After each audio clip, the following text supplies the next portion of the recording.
Dear Leon, still no answer to my previous letters. It's okay. I'm not sure I deserve one. I have been a really bad Ben Affleck lately. Like, really bad. You know, I think about Ben Affleck sometimes, the real Ben Affleck, not the bad Ben Affleck that I've become. I think about his career after Good Will Hunting and how hard it must have been for him watching his goody-goody buddy Matt Damon blow up.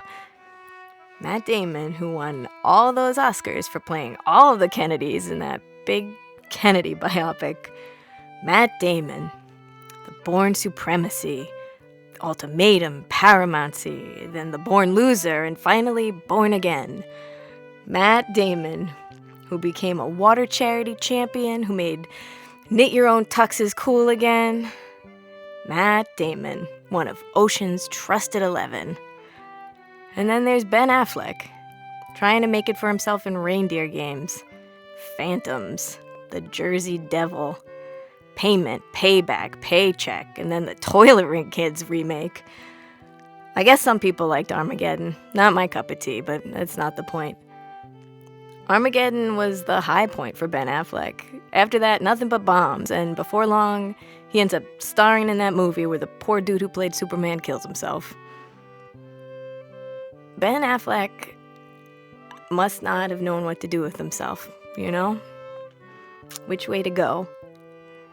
He was trying too hard to be Matt Damon. I realize that now. He must have trusted his agent and his directors and all these other people who promised they knew what was best for him. Promised him that if he starred in that movie as a U.S. president who declares nuclear war on Ecuador, he'd be up there with Matt Damon again. Ben Affleck believed in them and felt that these people gave him some sense of purpose. Trying so hard to be someone he wasn't made him feel lost. So he listened to anyone he could and did whatever they said until he lost himself even more. Next thing you know, Geely is unleashed upon the world. But that's why there's hope for Ben Affleck. You see, he eventually forgot about trying to be Matt Damon. What he really wanted to do was direct. So he starts making these movies on his own, and you know what? He's really good. His first movie gets a lot of critical attention, and soon Ben Affleck directs a movie that he also stars in. And it wins him a ton of Oscars. He's on top again, and it's all because he figured out who he was. He trusted in himself. He became self-reliant, self-sufficient. He stopped listening to others about what to do, and he started listening to himself about what to do. And that's not the end, though. Ben Affleck is still capable of making mistakes. He's always going to be on a bit of thin ice.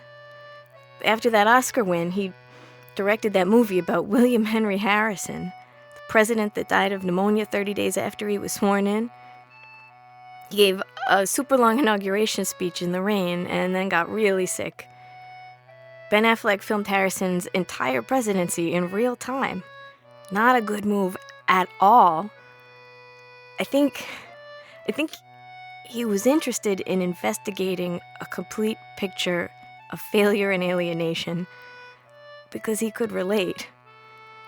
He also starred in that movie where Batman kills Superman in the end. I think that was because he was thinking about his past, you know?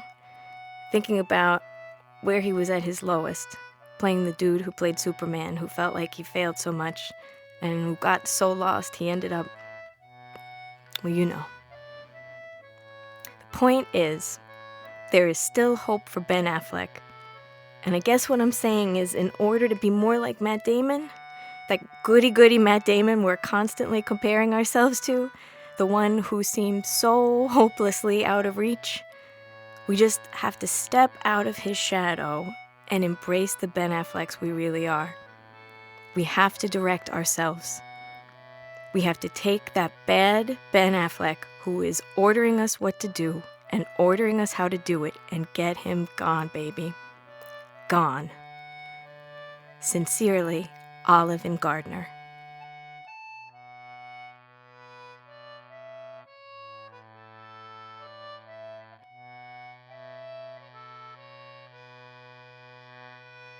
Greater Boston is written and produced by Alexander Danner and Jeff Van Dreason, with recording and technical assistance from Marc Harmon.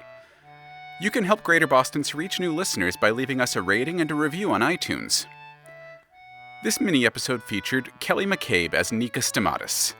Drive the Cold Away and Farewell to Nigg performed by Adrienne Howard, Emily Peterson, and Dirk Tiede. Some sound effects and music used from public domain and Creative Commons sources.